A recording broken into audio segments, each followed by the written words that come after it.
Hello, everyone. Greetings and salutations. Welcome back to another episode of the Back of the Pack podcast. I'm your host, Kyle Walker. Thank you very much for joining us. So, first thing we're going to start off with right out of the gate. Last week, I went out and I went to a surprise birthday function for a fellow area runner. While I was there, and happy birthday, Karen, by the way, again. While I was there, I was talking to some other people, and it really reminded me of an episode we did maybe a couple months ago. You can go find it. It's called Find Your Tribe. All right, we got to talking, and I wanted to give a big shout out to a group here in town. They go by SRTT, or the Kansas City chapter of She Runs This Town. And I didn't know that so many of my fellow running friends were in this group, but they sound like an amazing running group. So if you are a new runner and you are a woman, a female, whatever, and you want to get involved in a running group, I understand there are always hesitations. And we talked about it. We talked about my personal hesitations on the previous episode. I understand where the nerves come in, but I am here to tell you that She Runs This Town, SRTT, is a group of amazing lady runners who I know them well enough to know you are not going to get left behind. You are not going to just be eating everyone else's dust. They have people that will stay with you every step of the way. So I don't want you to be nervous if there's something you want to do in the running world, like in a group run setting. I am going to recommend my great and good friends over at SRTT. She Runs This Town, Kansas City. You can find them on Facebook. Definitely go give them a look and go run with them. I guarantee that you will be glad that you did. So big shout out to all of them. And I know I will miss some people, but I know there's Karen and Josie and Jamie and Allison and Amy. And there's a lot of the people I know in the running world who are part of that group. And they are all awesome. They are amazing runners and better people. So that is my shout out. That's my big plug for this week is go find the Kansas City chapter of She Runs This Town and get yourself in a group run with them because you will not regret it because they're awesome. So there we go. There's the big plug for this week. As for me, this past weekend, today is October 9th. It is Columbus Day, Indigenous People Day, whatever day you want to call it. 'Tis a federal holiday here in the United States of America. And so beautiful day outside. Nice to be off of work for me as I work for a bank. So we get all the federal holidays. But I hope that your day off, if you get it, is going great. And if you had to work today, sorry, it's still a beautiful day outside. Like we're here in almost mid-October and the weather is just beautiful right now. And that's good news because we are all deadheading towards the Garmin Kansas City Marathon. Look out for next week. If nothing happens with this schedule, Dave, race director for the Garmin Kansas City Marathon, is going to join us in 1 week.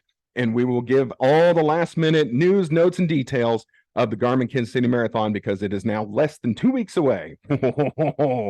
Oh, goodness. So no races for me this past weekend. Took a weekend off. It was great. I actually have next weekend off as well, but I know there's a lot of people who are traveling up to Des Moines for the Des Moines full marathon, half marathon, but the big IMT Des Moines marathon weekend is next weekend. A lot of people going up there. A couple first-time marathon runners are going up to do that race. To all of you, I say good luck, although you don't need it. You are going to absolutely crush that race, crush the course, crush a full marathon, and then you're going to be hooked. And you're going to be like, oh, I wish I'd been doing full marathons longer. Now I'm going to go do all of them. Yeah, that's what's going to happen. So just be ready. So good luck to everyone going up to Des Moines for that. Then you're going to come back next weekend, and we're all going to be at Garmin, Kansas City. And then Cody and I are down to Midland, Texas for Energy City. And then I'm up to Nebraska for Good Life Halvesy. And then at some point in time, I will probably just keel over. Bleh. Done. So a lot of running coming up. I hope you guys are enjoying it. And thankfully, like I said, this weather, friggin' beautiful. But the big story of today, it is great. Sometimes I have to go and I have to search out topics and I have to find what we're going to talk about. Not this time. The topic found me. And as you can tell, if you are watching the YouTube channel, as I'm wearing a Chicago Cubs hat in my Bank of America Chicago Marathon finisher's jacket from 2018, this might have been the weekend of the Chicago Marathon. And boy, was it a noteworthy race to be sure. So we're going to talk a little bit about this year's Chicago Marathon because records are made to be broken. And I think they broke all of them. I swear every record was broken at this year's Bank of America Chicago Marathon. So let's talk about it. The first one we have, and you're going to see me look to the right here because I want to get it correct. The first record that fell, Marcel Hug shatters his own Bank of America Chicago Marathon course record with an unofficial time, and this is in the wheelchair division, of 1 hour, 22 minutes, and 37 seconds. Last year, he finished at 1:25:20. So again, wheelchair race, which I know not something we talk about often. I have no personal experience with it. So that's why it's not covered. But to go 26.2 miles in 1 hour, 22 minutes, and 37 seconds with nothing but your arms, that's ridiculous. Like, that's new kind of strength that I know I personally do not have or could not possess. I couldn't even do a 5K right now if I had to do any kind of wheelchair racing. And if there's another term that they use for it, I apologize if I am getting it wrong. I'm not trying to be insensitive. But again, just using your arms for that, that is absolutely crazy. So that was the first course record that fell. A new wheelchair men's division record at 1:22:37. So that is pretty darn impressive. And then let's go to the next one. Okay, so a course record in her. This was the women's winner. Okay, so a course record for women's marathon. In her U.S. marathon debut, Sifan Hassan takes the Bank of America Chicago Marathon course record, and this was an unofficial time. It has since been made official, of 2 hours, 13 minutes, and 44 seconds. So the women's winner, and everyone from She Runs This Town should be applauding right now, 2 hours, 13 minutes, and 44 seconds for a new women's marathon record. That is just insane. And is just a new kind of speed that I personally cannot even fathom. And so you can find all the videos for all these people crossing the finish line because, of course, it is amazing. And then the big one, and I'm sure you guys have all seen this by now. This is nuts. Okay, so we know that a couple weeks ago in Berlin, Kipchoge had a great race, won Berlin. That is where the previous marathon record was held, was in Berlin, Germany at the BMW Berlin Marathon. It's fallen, and it was not Kipchoge who did it. I know that is shocking. So this is a new marathon record, a new course record, and a new world record. And again, I'm getting goosebumps just talking about it, and I saw this blowing up all over Facebook yesterday. So the new man in town, as they call him, Kelvin Kiptum. Okay, Kelvin Kiptum just broke Kipchoge's world record with an unofficial time, and it has since been made official. And if you're not sitting down, you might want to sit down for this. 2 hours, 35 seconds. Oh, are you kidding me? 2 hours, no minutes, 35 seconds. So that is a new record. And I saw this and I wanted to share it. Let me find it here on my phone. Where is that graphic? Okay, here we go. So that comes out to a 4-minute, 36-second per mile pace. So 4:36 is what he ran the entire time for a new world record of 2 hours and 35 seconds. That's crazy. So here's his splits. We have his splits right here. And again, Kelvin Kiptum. And again, this he's a Nike sponsored athlete. And I don't know where he came from. To be real honest, I had not heard his name before, but whoo, this guy can fly. All right, so here's the split time. So at his 5K, so the first 5K into the race, 3.1 miles, he was at a time of 14 minutes and 26 seconds. So again, that's a 5K. Like, that's an amazingly fast 5K. That would win any race here in town if you were just running a 5K and you did it in 14 minutes and 26 seconds. So that was at a pace of 4 minutes and 39 seconds. So his 10K, the 6.20 miles, he was at 28 minutes and 42 seconds, actually bringing his pace down to 4:36 per mile. At 15 kilometers, he was at 43:09. So that's at a 4 minute and 40-second pace. So he'd gone up a little. And then at 20 kilometers, he was at 57:39 and still maintaining that 4:40.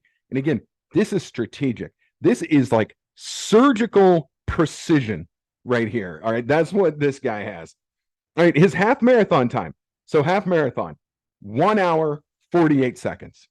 That's crazy. 1 hour, 48 seconds is where he was at halfway through the race. He'd brought his pace back down to 4 minutes and 38 seconds. All right, at 25 kilometers, he was at 1 hour, 12 minutes, and 4 seconds.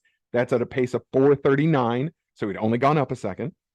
And then at 30 kilometers, he was 1 hour, 26 minutes, 31 seconds, right at 4:39. Again, right at pace. I think 4:40 pace is about what he was hoping for the entirety of the race. Okay, so that in itself is just insane that he's way under it, just way under it.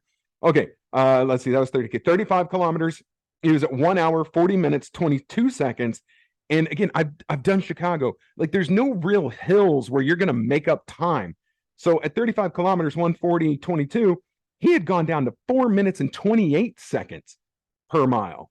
So he went from 4:39 to 4:28. That's pretty fast. And then at 40 kilometers, 1 hour, 54 minutes, 23 seconds.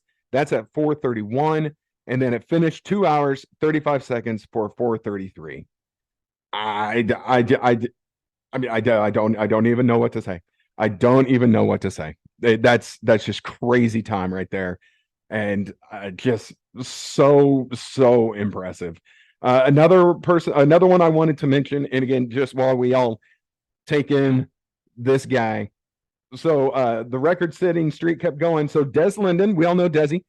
She was the one that won that improbable Boston Marathon years ago where the wind was awful, rain, cold, and a lot of the elites had dropped out, and Desi took the whole thing.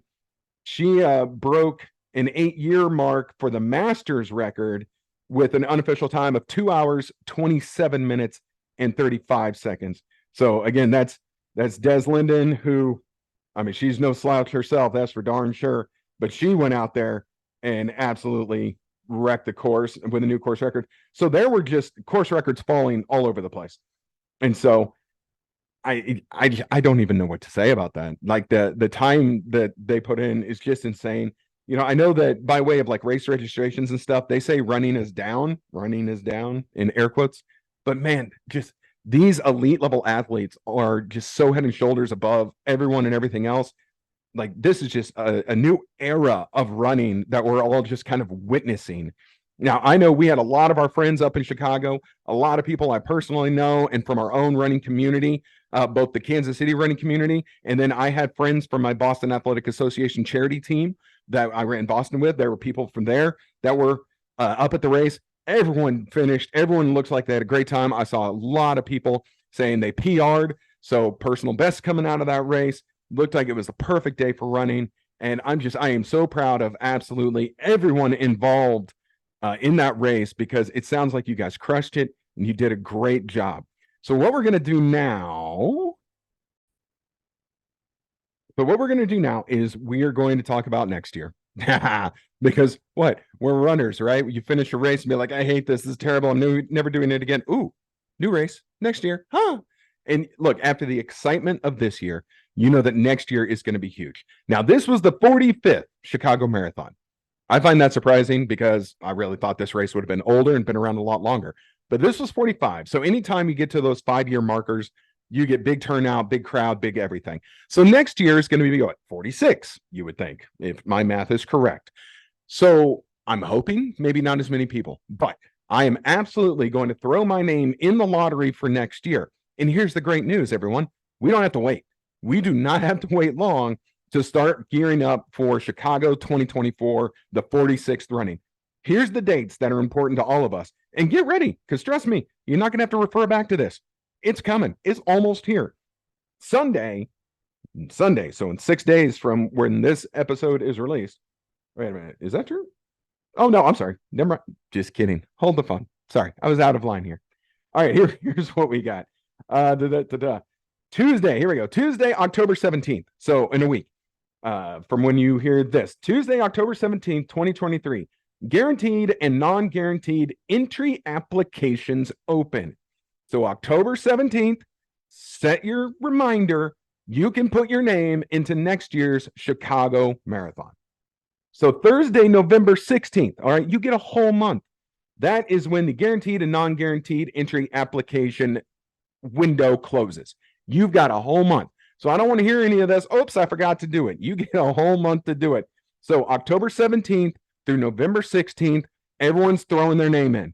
And after the excitement of this year, I think there's going to be a lot of people throwing their names in for next year. I can talk sometimes. So, and then we're all going to find out, all of us together are going to find out if we made it on Thursday, December 7th, 2023. Okay. So that's it. We will know with like 11 months. No, sorry, 10 months. Math is fun. We will have 10 months advance notice on if we make Chicago. And the race is going to be, that's where I was wrong, Sunday, October 13th, 2024. So Sunday, October 13th, 2024. Go ahead, look at your calendars now, mark it off, because we are all going to throw our names in that lottery.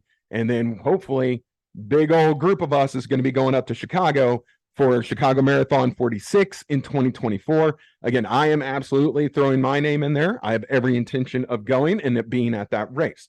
Hopefully you guys as well. Chicago is a super fun town. It is a world marathon major. And I know I've mentioned this before, a little bit of regurgitation here. I get it. I'm sorry. This was my first star. So if you don't have a world marathon major star, let's go to Chicago. Let's get you at least a star. Get your first one, get it out of the way. So again, that's Chicago in October, 1 star.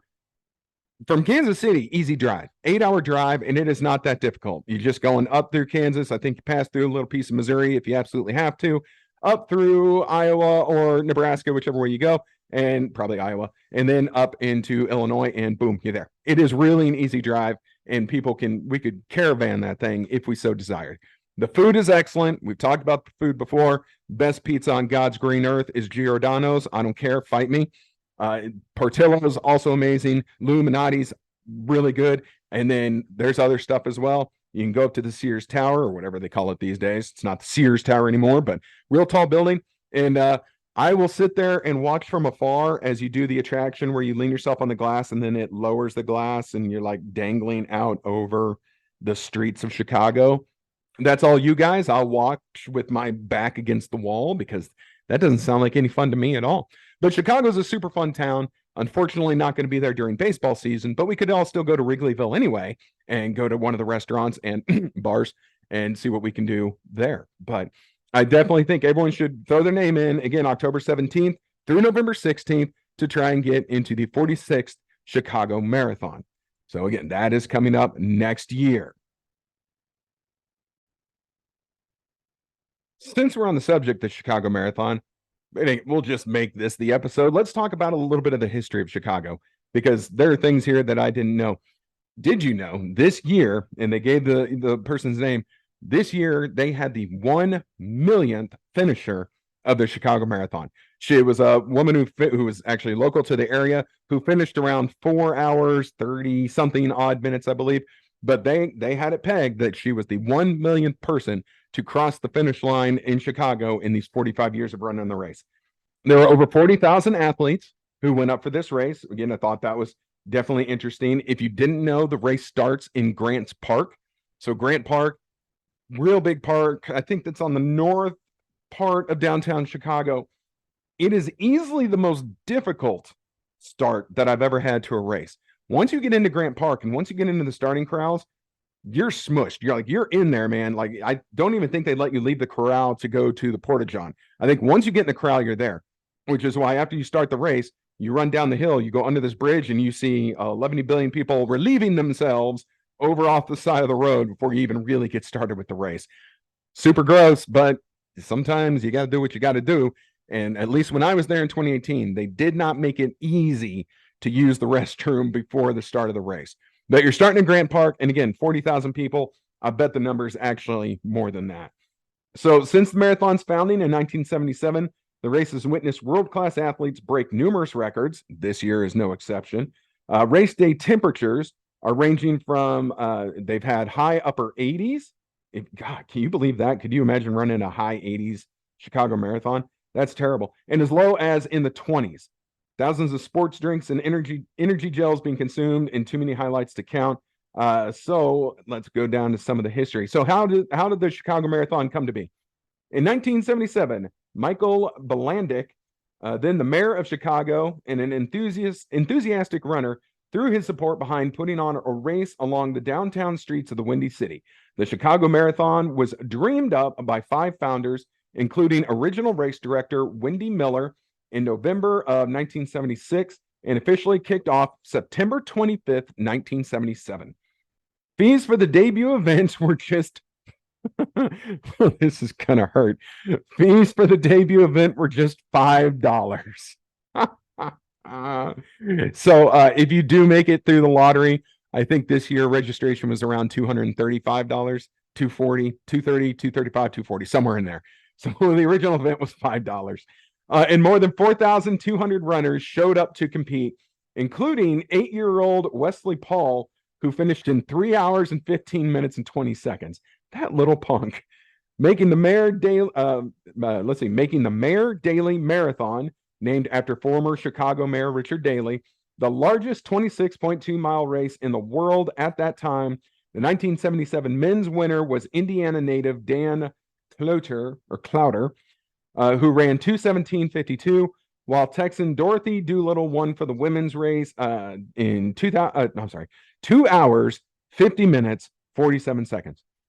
The enormous success of that debut marathon not only established the annual race for years to come, but it also set other running initiatives into motion.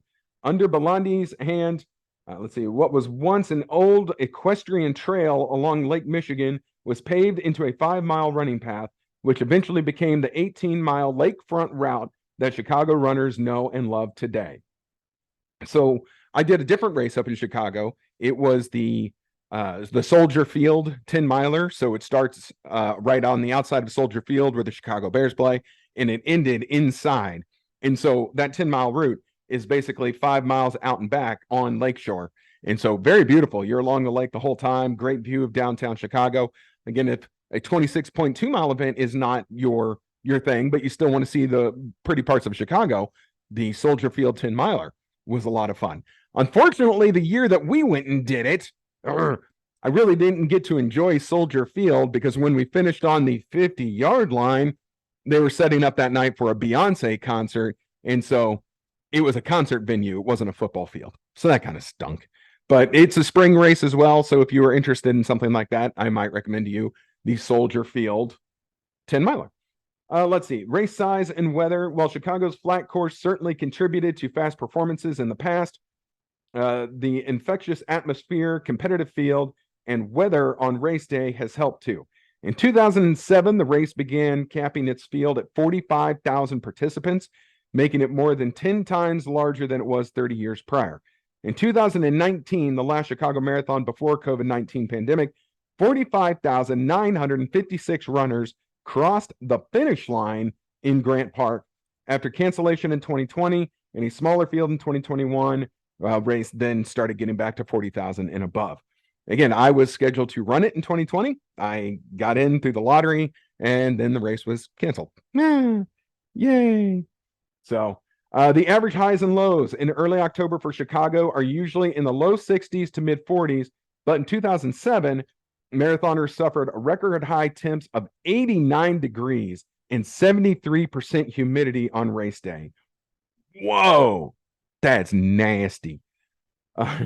In 1988, the coldest race ever recorded, they endured temps as low as 21 degrees. In 1993, participants ran through snow. In 2019, runners had perfect marathon weather with lows in the high 30s and highs in the low 50s on Sunday, October 9th. Oh, okay, so it was expected a low of 49 this year and a high of 61, dang near close to perfect. From what I saw, I think maybe it came in a couple degrees cooler than that, but no runner's going to complain about that. That's actually about perfect. So here's a quick rundown of the Chicago Marathon course. Because much of the route is as flat as a pancake, and that is no lie. And race day mornings are usually brisk. It can be hard to hold back in the early miles of Chicago, but no matter how good you feel from the gun, 26.2 miles is still a long way to go. So proper pacing is key for staying strong through the finish. The looped course starts and finishes in Grant Park along Lake Michigan. After 2 miles of running through downtown Chicago, the tall buildings could cause problems with your GPS signal on your watch. True. Runners go northwest for about 6 miles and then turn back south, running through let's see, Boyston, Lincoln Park, and Old Town until they hit the halfway point. There, runners change directions and head east for miles 14 through 21. Runners pass through the West Loop, University Village, Little Italy, and Pilsen. After mile 21, runners turn south for a spin through Chinatown before heading back north toward the finish line to Grant Park.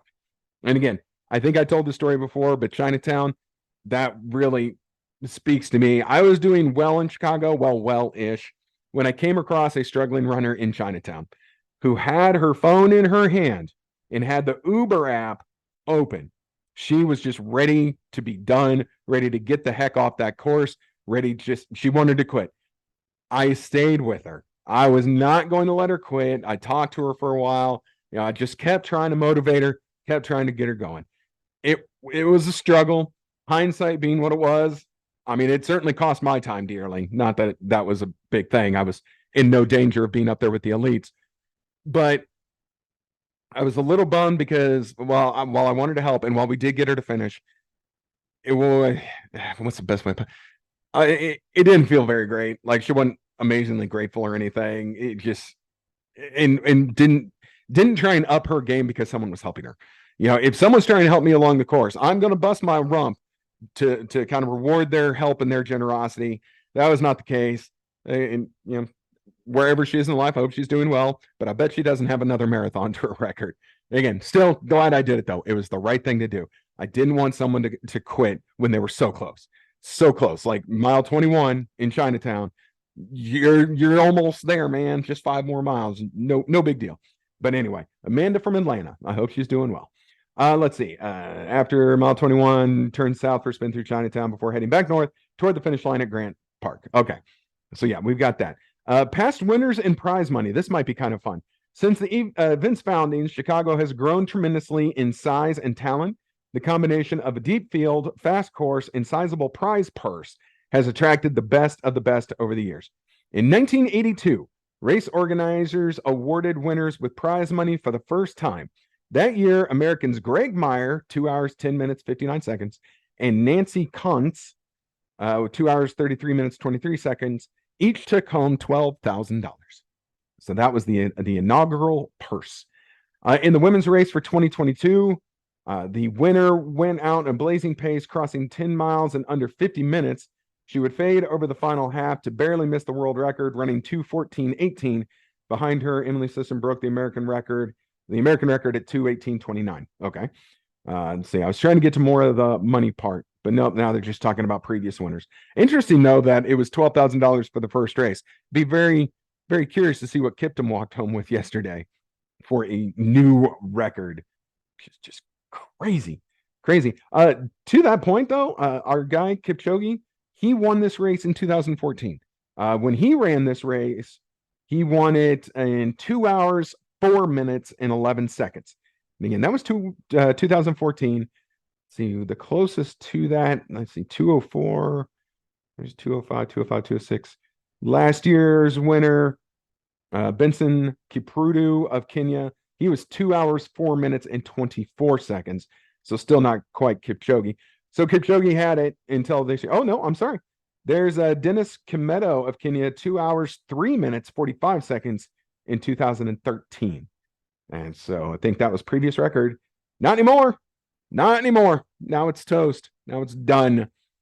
So again, to Kiptum, huge congratulations. I look forward to seeing him run more. He, just like Kipchoge and all these runners from Kenya, which, I mean, amazing athletes, and I am in awe of them every time. They make it look so effortless. When he crossed the finish line, he looked like he could have kept going. It looked like he was still gaining speed. I mean, just the way he sprinted down that line. Jeez, man. I don't know where you come up with the energy to do any of that. Any of it. I don't get it. Does not make sense. So anyway, I thought that was fun. That's your kind of Chicago information. Like I said, sometimes topics I have to search for, and sometimes I find us. Today seemed like the perfect day to talk Chicago Marathon because 2023 is in the books, record-setting year that it was, and it got me all jazzed up. Now, look, I had already planned on putting my name in the lottery for 2024. Not going to lie. I'm not going to say this was just a spur-of-the-moment decision. No, I've already been wanting to do that. But now is for sure. Like, for sure, I want to go to Chicago and I want you guys to all go too. So if you want it, let's go get it. Now, along the lines of marathons that we're going to do, there is a group of us here, and it's coming together nicely, that are all planning on going to Little Rock, Arkansas for the Little Rock Marathon in March of 2024. Okay, so that is March 3rd is the date, and you can find the event on the Back of the Pack podcast Facebook page. Please keep the conversation going. Mark, if you're going to go, if you have any questions, feel free to ask. But it looks like there's going to be a nice group of people who are going down to Little Rock. The reason we like Little Rock, they have a 2-hour head start for anyone who feels they can't do the marathon in under 6 hours. So if you think it's going to take you 7, cool, you get a 2-hour head start. So if you ever wanted to knock out a marathon and you don't think that 6 hours is reasonable for you, now you've got a 2-hour head start. Please come join us in Little Rock, Arkansas for the Little Rock Marathon. And again, I was there the year it was canceled because of the ice storm. So I never actually got to finish that race. I got to enjoy the first 14 miles of it, but I didn't get to finish the race. I plan to this time. And again, it is the largest finisher medal in North America. That is what you'll walk away with when you complete the Little Rock Marathon. I am already registered for it. Many of the people in the Kansas City running community are registered for it. We will be coordinating. I'm sure we'll be seeing each other in Little Rock. Some people riding together, splitting hotels, whatever the case might be. But we're going to make it a big year in 2024, it sounds like. Little Rock Marathon, for me, Berlin. Dag nabbit, I'm going to Berlin. This is freaking happening because it's driving me nuts. I've missed it twice. They let me defer. I just got the email today to get signed up. I am going to Berlin next year, and I'm getting my 4th star. Dag nabbit. And then we'll turn right around and go to Chicago. Sounds like fun, right? So, hey, big running year coming up in 2024. How can you not be excited? How can you not be? Like, I'm super stoked, and we're sitting here in early October. But we've definitely got enough to keep us busy between now and then. So stay on the podcast, stay on all of our social media stuff. We'll update, we'll talk, we'll discuss, we'll have fun. And yeah, again, we've said it before, said it a few times. There is no more off season for running. Like, there's cold seasons, but it's not off season, baby, because now with an early March marathon, you are doing the bulk of your training in December, January, and early February. It's cold, but no excuses. We're going to get it done, and everyone is going to, rock Little Rock. Cool? I dig it. So that's going to do it for this week's episode of the Back of the Pack podcast. I am your host, Kyle Walker. My pleasure as always. Thank you all very much for joining us. We'll be back next week. Again, if nothing changes, Dave Borchert from the Kansas City Sports Commission will be on the podcast to talk everything last minute Garmin Kansas City Marathon. So everyone have a great week of training. Enjoy this amazingly beautiful fall weather. We'll see you next week.